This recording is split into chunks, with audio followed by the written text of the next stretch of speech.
It's a good day for a bit of an update. Unfortunately, this speaker started acting up again. The whole amplifier started popping and really loud. I'll try to show you what that sounds like later. But this video is about something else, something new that I got to review. Another amplifier. This is finally programmed in, so if I hit this theater entry button and hit display on, should theoretically turn on that TV. Oh, it did. So yeah, that was programmed into Control 4. But let's go check out what's new today. Walk on over to the guest room. I think this is where I'm going to set it up, just to test it. And yeah, this is a Fosi Audio little mini amplifier, but I think it's a hybrid. It's like a tube, a solid state / tube amplifier. So I just got this into review. And we'll do a little unboxing.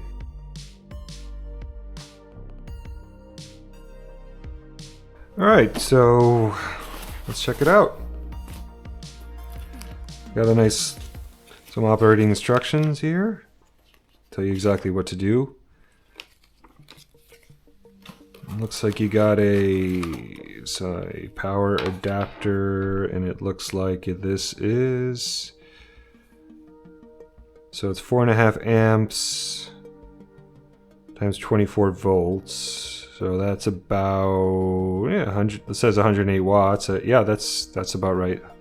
So 108 watt power supply with a 3-prong. So it's a grounded power cable. Comes with a little remote control here. I believe these are the tubes. Alright, so this is one tube. That's pretty cool. And obviously here's another one. I don't need to remove that right now. I think these are covers, I believe, for the tubes, if I'm not mistaken. Could be wrong though. There's 2 covers. So let's check out the amp itself. I mean, it's definitely got some weight to it. It's definitely has some weight. Those are where you insert the tubes. So I'm looking at the specifications here, and it says that this outputs 105 watts times tube for 4 ohms. I do not believe, not with that power supply, because that's a power supply supplies up to 108 watts total. So I'm guessing you would get about 54 watts or so at 4 ohms, give or take. It's my guess. I'm assuming that would be less with 8 ohms, but it's not even listing the 8 ohms here. Signal to noise ratio is above 100 dB, that's all they say, and the amplifier chip is a TPA 3221. There are no instructions on how to plug in the tubes. I'm assuming you just plug them in, and I'm gonna go ahead and do that for at least one of them on camera. So as you can see, they're sort of in a C pattern, or like a horseshoe almost. So I'm just gonna line them up. I'll line them up as best as I can. Yeah, it takes a little persuasion, but they go right in. And I'm assuming that, I think these screw in, so I'm gonna, there we go. Here's the second tube.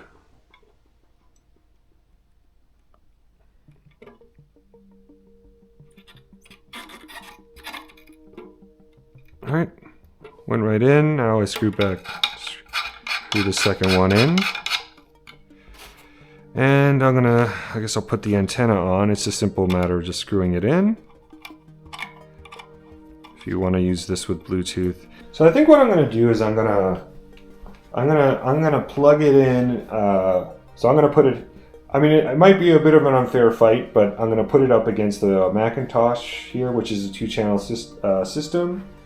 And it's going to be easy for me to swap out because I have you know, just already have the RCAs there and the speaker terminals. So I'm just probably going to put it, I might temporarily put it on top of the turntable here.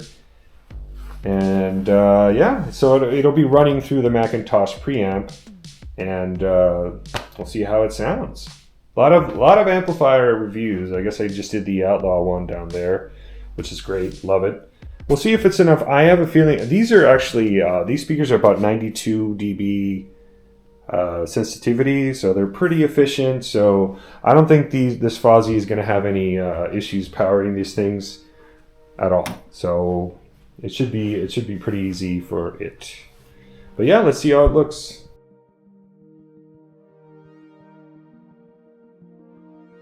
So I'm going to go over very quickly how to connect this thing. So you're going to go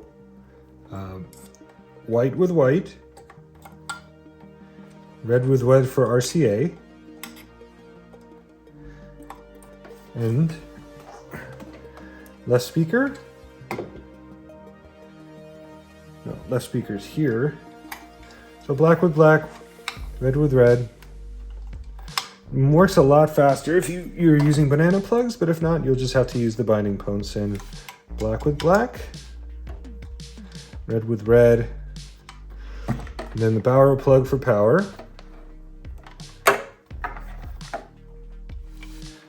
And I am done. That's it. That's all it takes.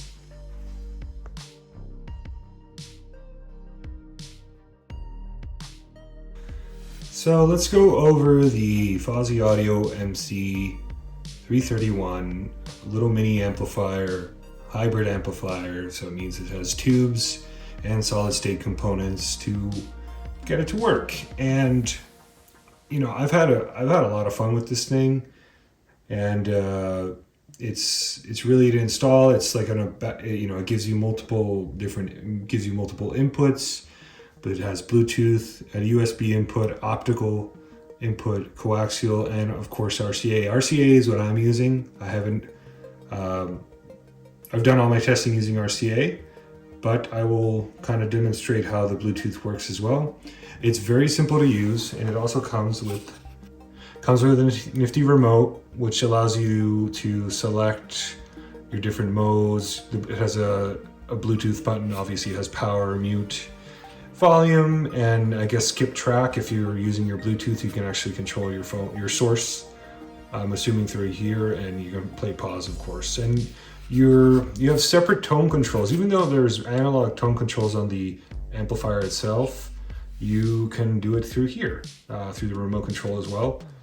And obviously there's a reset button. I haven't tried that yet, but again, I typically with amplifiers, I keep my tone controls flat. But again, if you feel that you need a little more treble or a little more bass, you can boost it a little bit like that. There's a bit of resistance. There's like an indentation point right in the middle of these tone controls.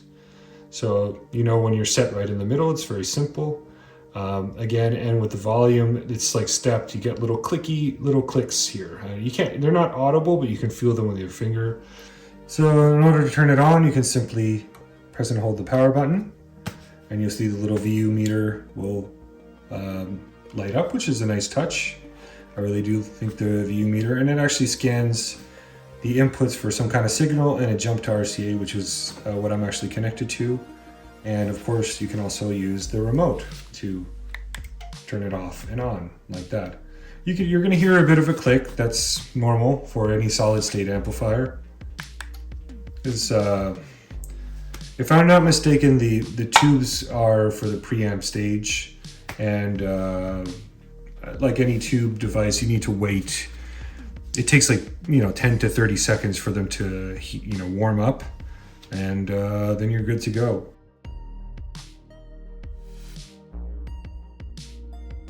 It's a really cool looking device. I like the color scheme. It's the mix of copper with the nice aluminum or steel or coated PVD coated aluminum. It's a good looking device. If you're looking for a simple device that offers all different inputs. So I'm using the Macintosh as a preamp, but you don't need a preamp. I just didn't want to complicate my setup. So I just kind of ran my the RCA from my preamp out to here out to the little Fosi Audio amp, so that I can switch my current components just using the Macintosh. But again, you don't need to do that. You can simply connect everything to here and use this as a preamp or as like an integrated amplifier, which is kind of cool. So again, if you want a simple setup, let's say you got a pair of pretty good bookshelf speakers and you want something that looks cool, I think this is a really good choice. And it sounds pretty darn good. It sounds kind of warm. That's the sound that I'm getting. It doesn't sound like a receiver, like any other receiver that I've heard. Must have something to do with the tubes. Tubes have their own sound, But overall, pretty cool. Good sounding device. I'm gonna show you how the VU meters work right now.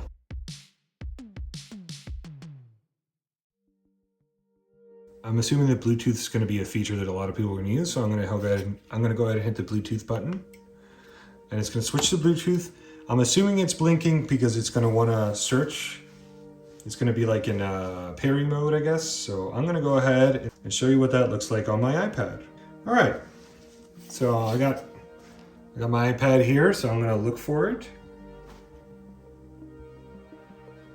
So it came up as the Fosi Audio MC331.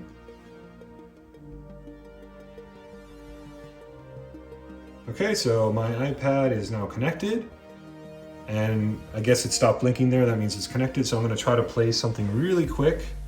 Probably play some classical music. All right, so I'm actually playing Mozart. It's working great. Playing the Ninth Symphony there on Apple Music. And again, I can control the volume. I can also play and pause the Bluetooth.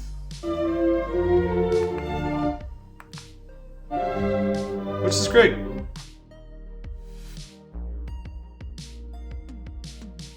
So here I'm playing a CD. I have my amp switcher set to the other amplifier, so you're not going to be able to hear anything again, but you can kind of see how the VU meter is spiking. As I make it louder, I'm going to use the remote so you can see it clear. Here's the remote. As you make it louder, it's going to blink, but eventually it'll stop blinking. That means you've reached the highest volume that it can reach. So now we're hanging out in the red area. If I make it louder, it's like I can get it to stay there. Again, if I was playing it through the speakers right now, it would be pretty darn loud. So I'll do that really fast, but for like 5 seconds, okay? There is no separation. That is really loud. So if you're interested in what I'm listening to, it's a Ty Segall record. It's pretty cool. Super loud, more than loud enough. And this is probably like what you would consider to be like a medium-sized room. And it's more than loud enough for me. So I would imagine that if you're not looking to get blasted, you'd probably be pretty good for like a medium to large size room, depending on how efficient your speakers are. But overall, it sounds great. I like the warm sound of it, and I can easily recommend this Fosi Audio amplifier. So let me know if you have any questions about the amp, and I'll see you in the next one.